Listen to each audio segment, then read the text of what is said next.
Albert and the Lion.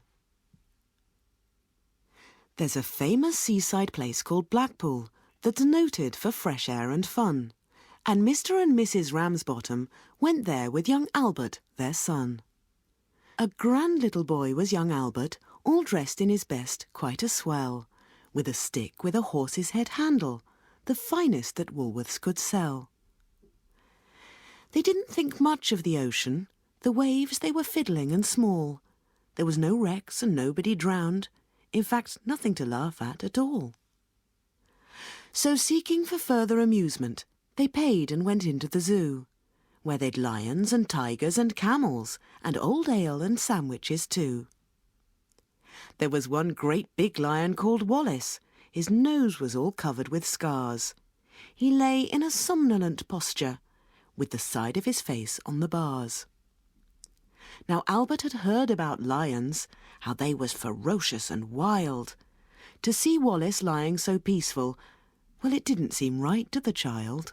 So straight away the brave little fellow, not showing a morsel of fear, took his stick with the horse's head handle and pushed it in Wallace's ear. You could see that the lion didn't like it, for giving a kind of a roll, he pulled Albert inside the cage with him and swallowed the little boy whole. Then Pa, who had seen the occurrence and didn't know what to do next, said, "Mother, that lion's ate Albert." And Mother said, "Well, I am vexed." Then Mr. and Mrs. Ramsbottom, quite rightly when all's said and done, complained to the animal keeper that the lion had eaten their son. The keeper was quite nice about it. He said, "What a nasty mishap.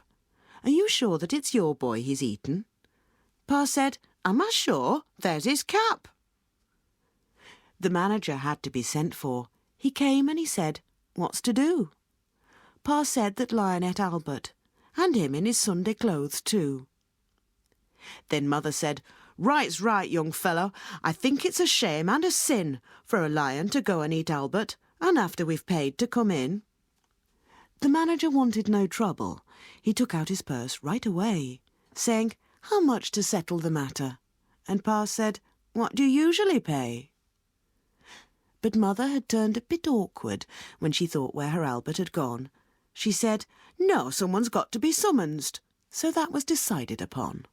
Then off they went to the police station. In front of the magistrate chap, they told him what happened to Albert and proved it by showing his cap. The magistrate gave his opinion that no one was really to blame, and he said that he hoped the Ramsbottoms would have further sons to their name.